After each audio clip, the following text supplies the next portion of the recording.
these creatures should be turned into compost. Their current state as human beings is actually a redundancy.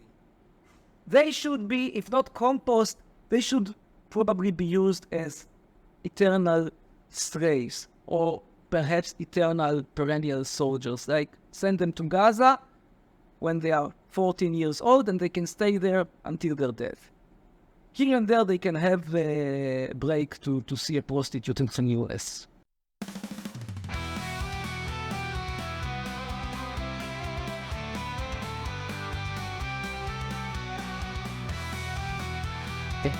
Welcome to the Right to Speak podcast. Today we have the privilege of sitting with Professor Amir Hetzroni here in his lovely house in Karmei Yosef in Israel.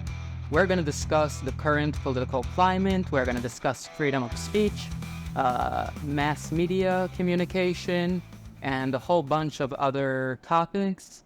Thank you for joining us, Professor Hetzroni. Thank you for inviting me.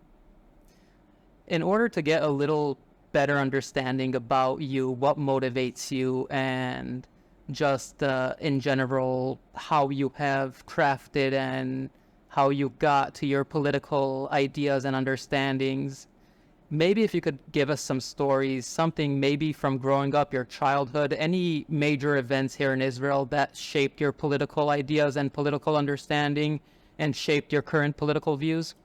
Well, you can say that the first Lebanon War, which took place when I was in junior high, made me realize very, very quickly that there is no military solution to the so-called Palestinian question or Palestinian problem, and therefore we are bound, if we decide to shoot, we are bound to shoot and shoot and shoot forever, in other words, to fight endlessly. But I think that it would be better and more realistic and more justifying to say that I am a rational person and I'm judging things rationally, or at least I try to judge things rationally, which means that I am not in any sort of way bounded or find myself obliged to follow a certain tradition, a certain religion, a certain historical cause or whatsoever. So therefore, my views, which are very often against the mainstream, against the flow, are so because they are rational, or at least they try to be rational. People often ask me, am I capitalist? Am I Zionist? Am I anti-Zionist? Am I socialist? And so on. My answer is always that I'm rational. In some cases, my view can be probably described as very anti-Israeli. In other cases, it might be described as pro-Israeli, because I'm judging things. Part of being rational is judging things by the matter, judging it per case, and not judging per ideology. Okay. And is there any specific life events or your upbringing by your parents, anything that has shaped the way that you approach things to judge them rationally? Coming from the background of academia, that sounds like also more of the academic method of learning stuff and, observing issues, trying to look at that. Many of my academic colleagues in the past are doing repetitive military service as reserve soldiers, which is probably not the most rational thing to do. So I cannot say that being academic is being rational. You have many academics who are tearing toilet paper before Saturday, which is also not a very rational activity to do if we're trying to judge things objectively and without any specific obligation to tradition. So unfortunately, I cannot say that having 3, 4, 5 degrees, whatever number of degrees you have studied for, makes you rational. I wish it was the case, because if it was the case, then we can solve many of the world's problems by simply obliging people to study. But it doesn't work this way. It doesn't work this way even if you study in Harvard. You can still believe that the world was created in 6 days and then took a break, and therefore you are not allowed to drive on Saturday, which is, again, very irrational. What made me rational is probably seeing how flawed is the flow. In other words, how wrong it is to go with the mainstream without criticizing, without asking where am I going and why. For instance, in Israel, you have obligatory military service last 3 years. Now, I'm not going to say that in theory or in principle, there can be no advantages to the military service. There can be advantages. You study a course, you learn a profession, you gain some advantage. But you know how to drive, now you're learning how to drive a truck, you gain the profession, you can drive a truck, it's an advantage. However, if you are objective and if you are rational, you have to ask yourself not only what you get, but also what you lose or what you invest. This is how you actually judge and assess investments. Now, obviously, when you are taking into consideration the disadvantages and the prices that you pay, then military service is something very rational, unless you are a professional soldier and this is your salary. And then again, you can ask yourself, can you earn more elsewhere? But if you are not a professional soldier and you're just volunteering for 3 years, then it is something very irrational. Because the advantages that you get are minuscule compared to what you are investing in and what you are losing, because you're losing time in which you can study, in which you can develop a profession, in which you can build a career, etc., etc., etc. So this is where I am going against the mainstream. I don't care whether the vast majority of the population enrolls in the military. I don't care if enrolling or not enrolling in the military is something that makes you stand out negatively. Just as much as I wouldn't care if it made me stand out positively. I'm judging things by their actual value, not by what people think. I don't care what people think because I don't earn anything from what people think. If you were to earn from being a combat soldier, it means that every time you want to buy something, people give you a discount of, I don't know, 25%, which is obviously not the case. Let's see. Okay. I don't believe in collectives, because collectives don't work. They don't work because the nature of human beings is not to care about others who are very, very, very remote from them, family-wise, friendly-wise, etc.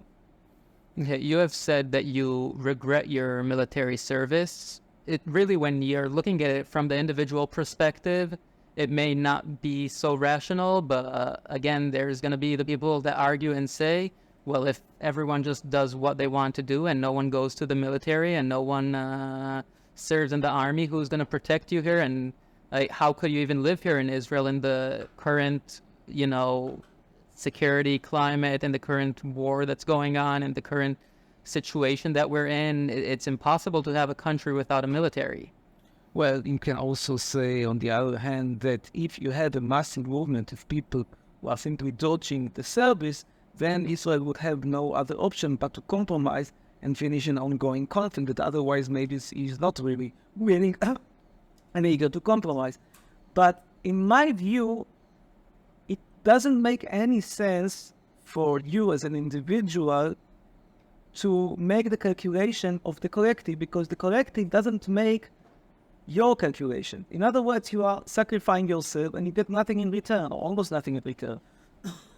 You are one person out of 10 million people in Israel. Now, if you are sacrificing yourself, you're sacrificing one-on-one. But when you are about to get something, then in the best case scenario, you don't get 1 out of 10, your share will not be 1 out of 10 million. Let's say that you are prioritized and you will get as shares if you are 2 or 3 out of 10 million. 4, 10 out of 10 million. It's nothing. It's a drop in the sea. All right, let's move on to some of the more controversial things that you have made. Your stances on immigration are pretty strict. You have very strict ideas on who you would want to immigrate to a country you live in, who not, what kind of border securities and protocols countries should have. You have also been criticizing the Israeli government for allowing or for bringing in mass migration of Mizrahi Jews after the establishment of the State of Israel. Obviously, probably the Israelis are doing that, because there is a population amount war. And, if you have 3 million Arabs and 3 million Jews, then the stabilization and the balance is much more fragile than if you have 10 million Jews and 5 million Arabs. So I think the Israeli government wanted to bring in just as many Jews as possible, say this is a Jewish state, put down the facts, lay down the land. And I mean, when we look at it from a libertarian perspective or just from a regular idea, when the state of Israel was established, there were some Palestinians that lived here, but the vast majority of the Jewish cities that are on this land, the vast majority of the development that was done after the establishment of the state of Israel. Before the establishment of the state of Israel, even when Mark Twain was here, he said, I went to Zion and I saw basically nothing there. There were some Arabs, there were some Jews, but basically the land was empty. Even nowadays when we go to this land, I mean, when you fly over Israel, you could see the cities are very, very compact and everyone lives really cramped up, but there's still vast, like there's major amounts of land that are open. Sorry to say that what you're talking is mainly nonsense. Let's start with the fact that the land right now, we'll get later to how it was, but right now the land is not at all empty, vice versa. When you look at the figures, I don't care what you see from the airplane, I don't care what you feel, I'm looking at numbers. And when you judge things by the numbers, Israel is one of the most dense countries in the world, certainly in the Western world. Now, if you also take into consideration that approximately half of the land, anything that is south of Beersheba, with very few exceptions on the rule like Iraq, half of the land is uninhabitable. It's like complete desert with awful climate, with awful conditions, with awful infrastructure, and it is simply non-inhabitable unless you invest a lot of money, and still it will be a very, very inferior location. Then you have probably the most dense country in the Western world, with the exception of small state countries such as Singapore, Hong Kong, Monaco. That's it. All the other states, including the Netherlands, including Belgium, are actually less dense. So to say that the land of Israel is now empty and we can have here more people is simply not in line at all with the numbers. This is one thing. Second thing, again, I don't care about Mark Twain, with all due respect. He died a long time ago. And in my opinion, in no sort of ways can be used as an authority about population density. The guy is an author, very good author, but he's not an expert on population density. And what he said in the 19th century is irrelevant to what was the case in the mid-40s. And if you look at population censuses that were carried out by the British government, which are considered pretty objective, not completely erroneous. They were made in order to submit them to the UN committee that was discussing the future of the area. So you see that already in the mid-40s, you had here over 1 million people living, and actually even more. You had like 1.2, 1.3, and out of them, the vast majority were Arabs.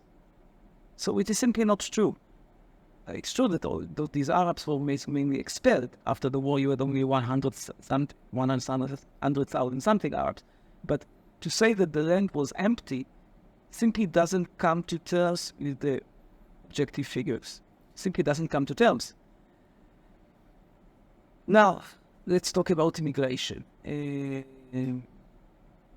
The point with immigration is that you want to encourage immigration first when you need people. If you don't need people, you don't want to encourage immigration at all.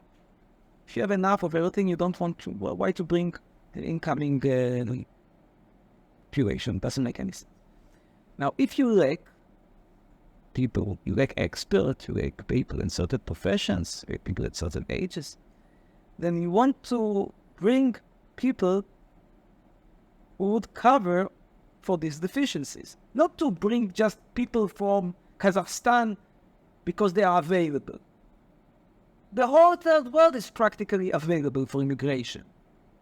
It's so easy to bring people here. Go to India, put in boots where you say, I am giving Israeli ID to anyone who registers here, plus some help with absorption and some help with housing, etc. And you will see all of a sudden hundreds of thousands, if not millions of Indians waiting online. Why? Because it doesn't pay off to live in India. It's better to live in Israel. So they will immigrate. If you do it in Bangladesh, same result. In Pakistan, same result. If you do it in Switzerland, you will probably get a very, very short line of candidates. Why? Because if you are Swiss, it doesn't pay off to move to Israel. In other words, it's not difficult to fill in the country with human garbage. It's very easy. Go to a landfill in the third world. You can fill it the country with garbage. So easy. The question is how you fill the country with people who contribute and mainly fill in the deficiencies. And I don't see how bringing third world Jews without a clear professional promise, without any stable financial standing, with how bringing them here resolves our problems. If you show me how it resolves our problems, economic problems, maybe we can discuss this. I think we don't see how it really solves the problem. Not to mention that in terms of culture, you are sacrificing the unity, the ethnic unity, because you're turning a culture that is mainly homogenic into a mix in the name of Zionism. Now, mixed culture, the experience tells us, is not something very, very stable. Can look at Lebanon, can look at the Second Polish Republic between the two world wars. We can even look today at Belgium, which is not the best functional country in Europe because it consists of more or less equal numbers of Dutch and French people, like the Roms and Flames. In other words, what I'm telling here is that my objection to immigration of Jews is actually objection to immigration of poor, inefficient labor migrants who do not necessarily want to assimilate. That's it. And I don't care whether they are Jews or non-Jews. The only point is that if they are non-Jews, they are not considered candidates for immigration here. So the problem is like non-existent. But if you ask me whether I like to see here a massive immigration from Africa of non-Jews and I'm only against having here coming Ethiopian Jews, the answer is obviously no. I wouldn't want this and I don't want this. Would you say the multiculturalism and the mass immigration of Jews to Israel ended up, if we look at the objective, picture now, the current political climate, is it a failure? Is it a success? Where is it going and where are we standing now? What do you say in this situation? Obviously, what you see in the last couple of years in Israel is instability, political instability. And the political instability is to a great extent resulting from non-coherent, non-uniform ethnic structure. Because if you compare Israel today, in terms of the ethnic composition, to Israel in 1948, you see that in 1948, most of the people were very, very similar ethnically. Most of them were European. Most of them were not religious. Very few of them were ultra-Orthodox. Most of them were moderately socialist. So when you have a country that is very homogeneous, it is also very, very stable politically. And when you have a country that is very heterogeneous, that has no clear-cut foci which is predominant, which is the state of Israel over the last couple of years, there is no group which is what you can call clearly predominant group. You have secular Jews, which is a large group. You have religious Jews, another large group. You have ultra-Orthodox Jews, once again a large group. You have Arabs, again a large group. You have Russian Jews, again a large group, and so on and so on. But none of them is the clear majority, is clearly predominant. All of them are mid-size. And eventually, there is no sense of direction. There is no sense of direction because no group is large enough and strong enough to be predominant. So there's no large form strategic thinking or a strategic way that the country is going in? There is no clear-cut overall characteristic or nature to this culture. It became a culture of minorities, quite large minorities. None of them is very, very small, but they are still minorities that coexist. Again, you have the secular Jews, you have religious Jews, you have ultra-Orthodox Jews, you have Russian Jews, you have Arabs, you have Bedouins, you have Jews from Ethiopia. All of them are not minuscule. None of them is large enough to predominate and give the place a state, a sense of coherence. You have faced some backlash, even some violence, and some censorship regarding your freedom of speech, yet you still go out there and you still make sure to make a voice for yourself and you still say your opinions and ideas no matter how controversial they are and no matter if they hurt people's feelings. Why do you believe in it so much, and why do you bother going out there and voicing your opinion when you could just as easy stay home, not face the backlash, and not need to deal with, the political climate in Israel? Like, why are you doing this? Look, it's like asking what is important to you. I mean, to some people it is important to kill Arabs. Other people it is important to have a family with 7 kids. עכשיו אנחנו נעשה את זה. עכשיו זה יהיה but... יא חתיכת מפגר מטומטם, אידיוט מרוקאי מטומטם, עוד פעם אחת שאתה מתקשר, אתה יודע מה אתה תקבל? תלונה על הטרדה טלפונית, יא אפס מעוטה שצריך לחזור למרוקו ולפני כן אני אשים אותך בעזה. אני בפריט, אני מעריצים שלך. אתה אפס מעוטס שמקומך ייקבר במרוקו. אפס מאופס. הטרוני קיבל הראש כיסא. בבקשה. This is what happens when you bring junk from the Middle East. This is what you bring junk. Where are your parents from? Let me guess, Morocco. Am I correct? לא מבין אפילו אנגלית, האידיוט הזה. לא מבין את אנגלית. Where were your parents born? You moron, בבון! בבון גורילה, אידיוט מטומטם אחד.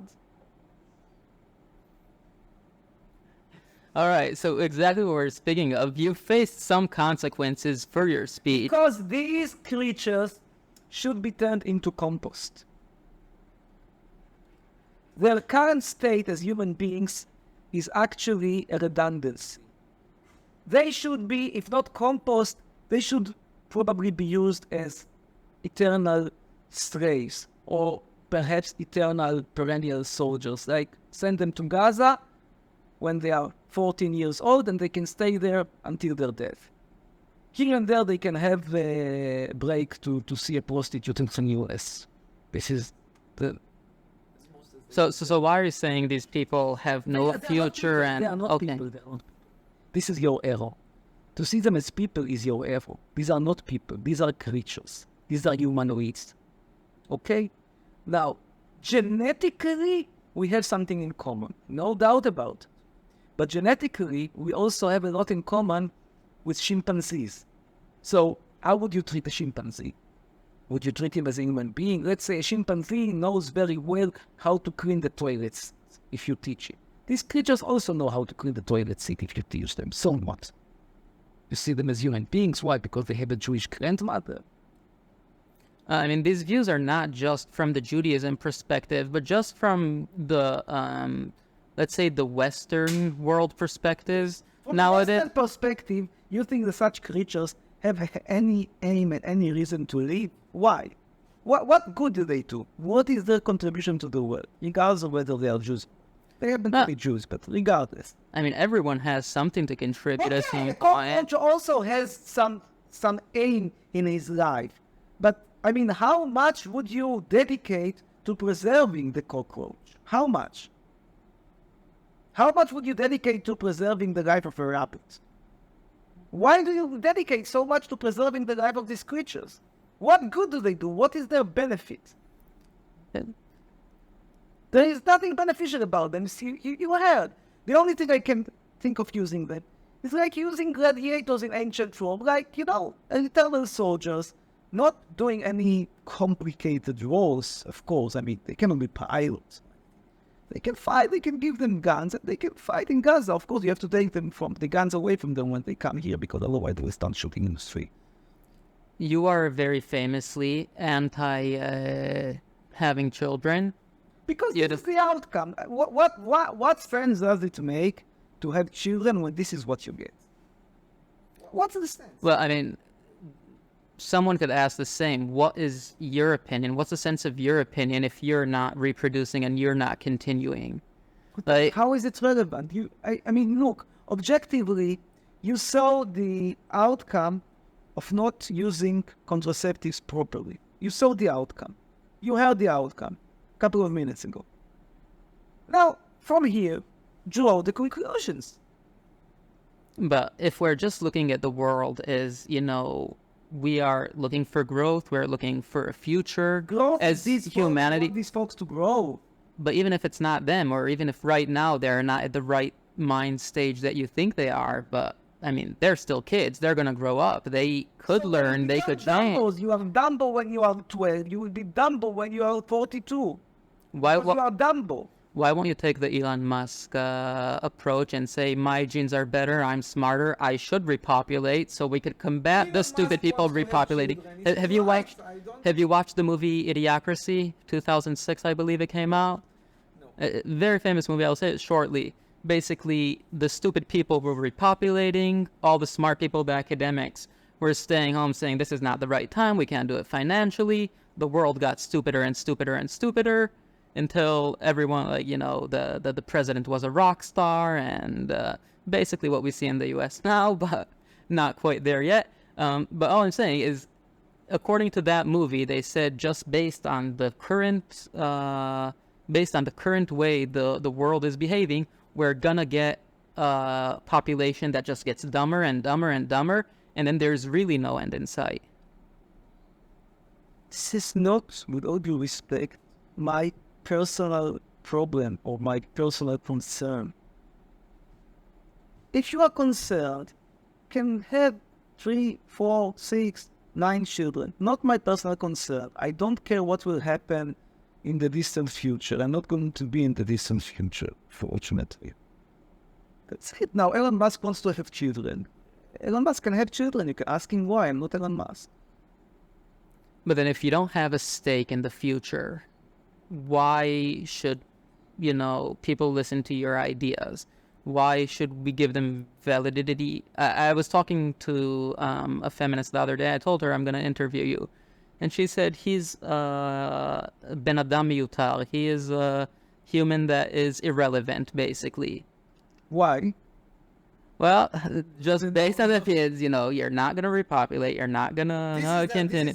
No, this is not their argument. No, this is, I need to bring her here. Argument That's something is else. simply idiotic, Mm-hmm. since it is completely irrelevant. You can also say that because now it is hot here, you shouldn't listen to me. And then I will ask you, what's the connection between the weather and listening to me? And you would say, I don't know, some feminists told me that in hot days you shouldn't listen to Hetsroni. There is simply no connection whatsoever. What does my plans to reproduce or not reproduce, how are they relevant to my opinion about, I don't know, the Israeli-Arab conflict, or about the economy, or about immigration, or about financing quality films, or whatsoever? Because how else is it relevant? it feels like you don't have a stake in the future. So what? So all your I'm planning, talking about the right? policy of the We're president. talking about policies of the present, but even with making policy for the present, we do need to have some kind of outlook for future generations. They Want the want, world.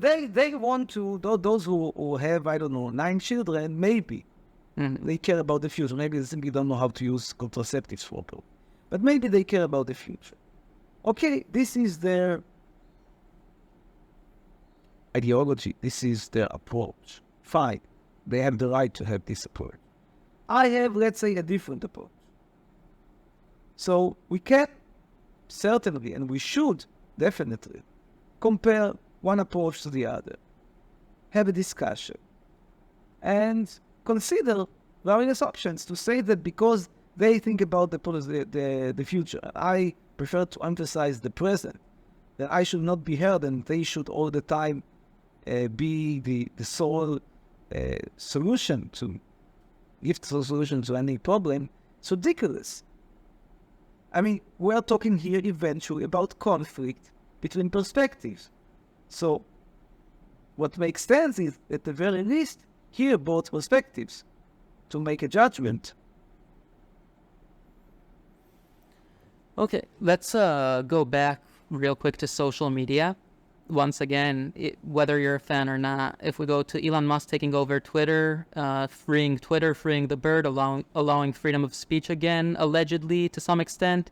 First of all, do you think that pushes other platforms to need to suddenly allow more freedom of speech on their platforms? Because does that mean everyone would flock to the place of the freest speech, or would that just turn into a cesspool of, neo-Nazi slurs and, become a place that's unusable? How do you see the evolution of social media nowadays? I mean, you have been personally affected by it, but I'm sure you have a bigger and better understanding of social media than a lot of other people, just from your background in communications. Obviously, the corporate media, the mass media that we have is losing popularity over time. I don't know, in Israel, it's not even really media. We could call it maybe propaganda. I would really like to also discuss that. But first, if you could give us your 2 cents about social media and where are we heading, and how do you see the future of social media, and is that the future of news and of consumption of media? Obviously, in social media, there is a greater representation of both extreme voices that don't find expression and don't find room in conservative or corporate or conventional media. And obviously also Twitter is a place where these extreme voices can flourish more than in Gutenberg. Zuckerberg. Oh, Gutenberg was also pretty big for free speech. Maybe even bigger than because Elon Musk's position and approach is to get more plurality and get more exposure by letting those voices that are blocked on Facebook, Instagram, YouTube, allowing their voice in Twitter. So this is his niche. His niche is giving more representation to extreme voices than in other platforms. Twitter also had an impact on social media in that for the first time it's established paying customers, because in the past the idea of social media was that you are indirectly paying by exposing yourselves to commercials and to direct marketing. And now Elon Musk says, no, you want to get priority in your messaging, pay. In a way, it's a bit similar to matchmaking and dating sites. You can get free space any platform. If you want to get priority, if you want to get better opportunity and more exposure, then you have to pay. And it's also true that when you are a paying customer, chances that you will be blocked are smaller. The incentives are not there. Yeah, economic logic. If the platform censors you, you're a paying customer, they are losing the income that they get. If you are not a paying customer, they don't lose anything. So eventually, if you don't want not to get blocked, the first step is probably to become a verified user in any platform. Now, bear in mind that it's very difficult to find channels, pages, and social media that are equally popular to the more popular conventional media channels. A strong TV station will have more exposure than a specific Twitter or Facebook or YouTube or whatever page. However, because the social media is expanding exponentially, it's something that doesn't happen to conventional media, that eventually Twitter as a whole, Facebook as a whole, Instagram as a whole, may have more exposure than even the strongest conventional media outlets. Even though, again, when you compare any specific page or any specific site to the media outlet, the strong media outlet, and the strong media outlets still overtakes, and will probably overtake for a long time. Let's talk about the current situation of the media in Israel.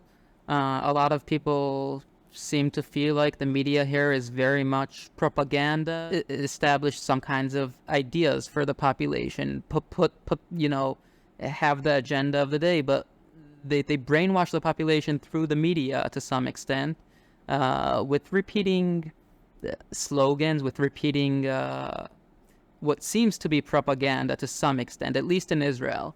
Other places may have freer media, but over here it really feels like the media is very, very strict about what they allow out and what not, and who has the right to speak, who has the freedom of speech, and if you could give us a little bit your view. I'm very much in doubt if in the past Israeli media was really presenting both sides of the picture, especially when it comes to the Israel-Palestine conflict. The difference is that now we have alternative sources which you didn't have in the past. In other words, the enemy's point of view was never really present in Israeli media, in none of the previous rounds of the conflict. But now, all of a sudden, when you go to Twitter, you can see Palestinian bloggers, and all of a sudden the world looks totally different. Nonetheless, most of the Israeli population, most of the Israeli public, prefers not to expose itself to these things. Ridiculously, the Israeli government is trying to censor some of these voices, but it has no real chance or not even a real target other than showing off. For instance, when they are blocking the Al Jazeera broadcast, as if somebody who wants to be exposed to Al Jazeera needs to have the channel in the package that is offered by Israeli channel platform, and whilst this Al Jazeera channel is off this package, which is again offered by Israeli companies, then I cannot see Al Jazeera any longer. It's mumbo jumbo. Of course, you can see Al Jazeera on the internet. You have private satellite dish. You have all the other options. So you cannot really censor, but people voluntarily don't expose themselves because of language barrier, because it's not their alma mater, because they have honestly no interest in exposing themselves. Right after the war broke out on October 7th, you had a change of voice. Yes. And you, for a month or two, once the war broke out, you were like, yeah, we have to go in there. We have to do something. This is unacceptable. Eventually, it feels like you chilled down a little bit. You said, okay, this war can't continue forever. If you could take me a little bit through the thought process, what changed on October 7th, why you changed your perspective, why you changed the way you think we should operate, and then what happened throughout the war that you said, okay, this war is not working out, we need to pull out, this is not working, we're not winning. This is the reality. The reality is that the war is not exactly a story of success, and that there is a limit to the power. And I was thinking, and I'm still thinking, that there should have been some reaction to October 7th. But there is a limit to the effectiveness of the reaction. Israel is living some la la land thinking that they can expel millions of Palestinians to, I don't know, Europe, to Egypt, to the sea, to the desert, which is, of course, totally impractical and irrational. Now, you have to realize the limitations of your power. Actually, you conquered Gaza. Gaza has been conquered already for months. Why there is still terror? Because when you're occupying another nation, and this nation doesn't accept your occupation, there will be some resistance. That's the reality. It's not that we are not doing what we should do. This is what you can achieve. There is a limit. And by staying there and pushing more and more and more, you won't get more and more and more, because you've reached an asymptote of what you can obtain with military power. And there has to be some proportion between your reaction and the preceding action. You cannot, for instance, if somebody throws a stone at you, react with an atomic bomb. Even though it was a stone. Really, it was a stone. Then you cannot react with an atomic bomb. And there is a limit as to what you can do that would be acceptable. This is why the world, which was initially quite supportive of Israel's actions, has become more and more alienated and resentful. Because people say, look, what has happened to you is truly very, very, very tragic. And you had the right to react. But there is a limit. Not just from a humanitarian perspective, but also from a very egotistic perspective. We are investing all our resources now in a war. And we are actually completely not paying attention to other issues which demand our attention. We are simply leaving them aside, but they will all the time be there. Because when you are investing everything in a war, you are not investing in infrastructure, in education. You have a country that is like Sparta look-alike, and at the same time, totally disregarding other necessities. Seems like you may be thinking this war is more of an operation where on the political level, they're at least trying to message that this war is an existential crisis and Israel will not exist if we don't go and do this war, if we don't, get this done with once and for all, figure it out. There is no possibility to get things done with. It's not a matter whether you like it or not. There are realities. People don't understand that there are constraints in which we operate, and there are limitations to power. It is as if Israel is living in a pleasure principle globe or sphere, to quote Freud, where we want to achieve something, we want, and the parents will come and give it to us.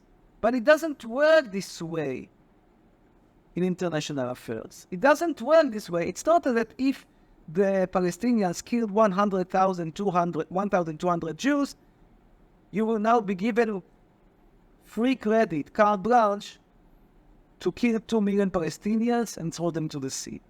And even if you were given carte blanche, you will not be able to do that because the resistance will be too heavy. There are limitations to power.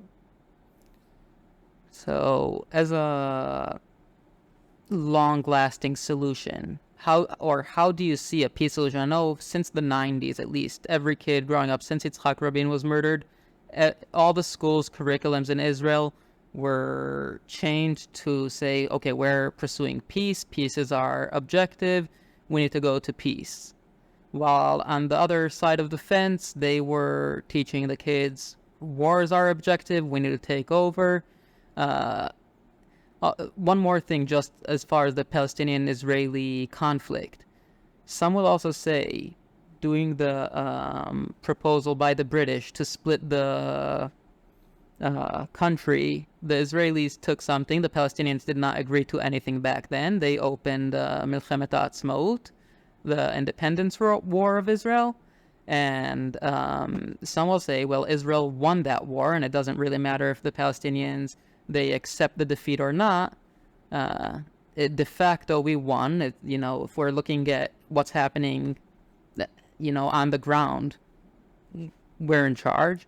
So they don't have a claim. They opened with war and they lost. And if you lose war, you lose your land, you lose your resources. That's how it's been done through history. It's ridiculous what you're saying.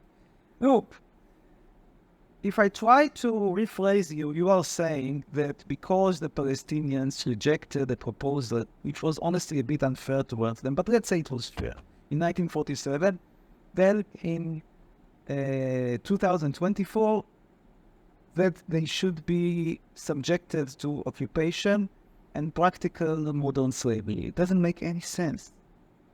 Not only it doesn't make any sense from a moral standpoint, it simply doesn't work.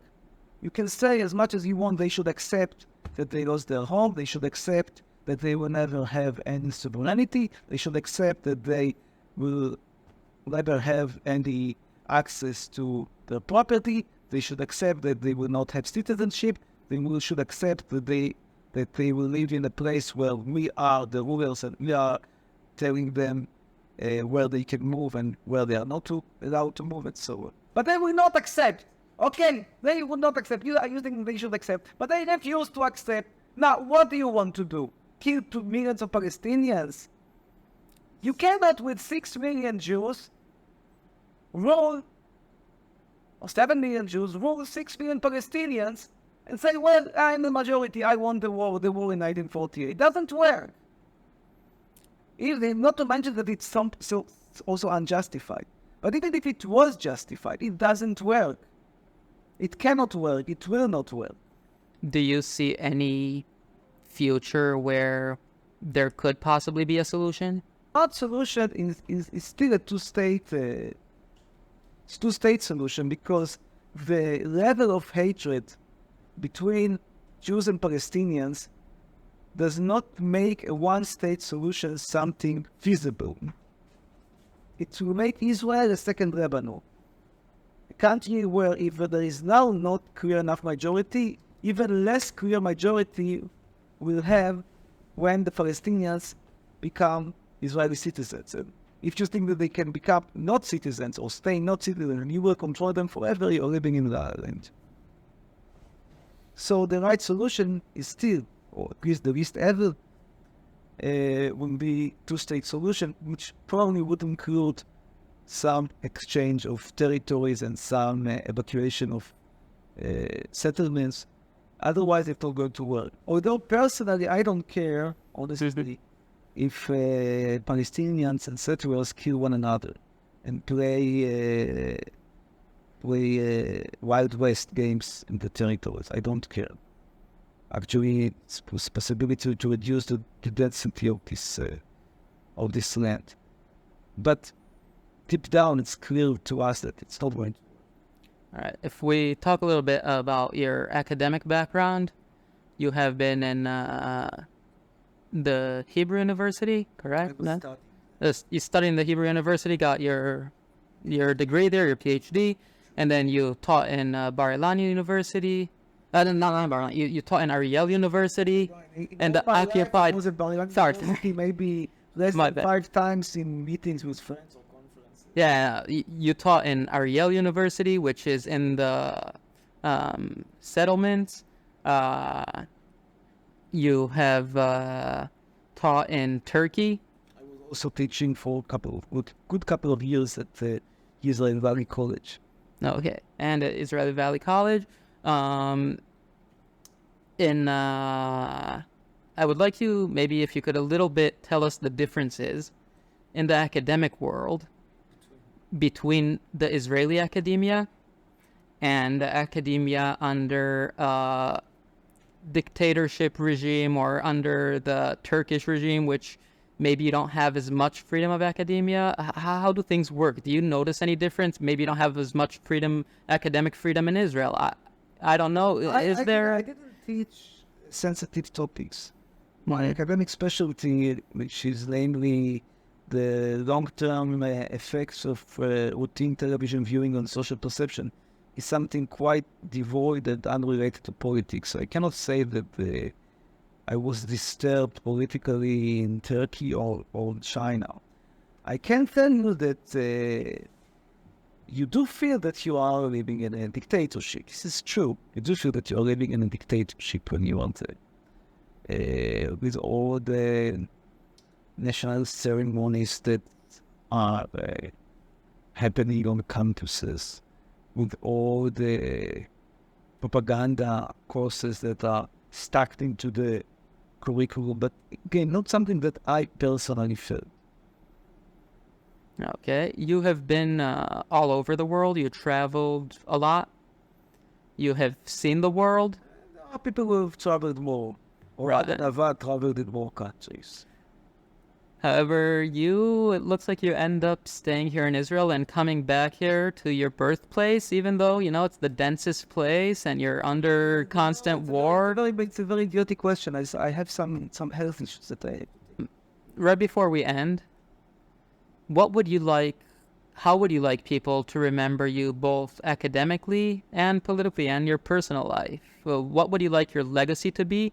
And since we kind of touched the topic before of you being childless, like you are not child-free. Okay, child-free is childless. Why is it's not?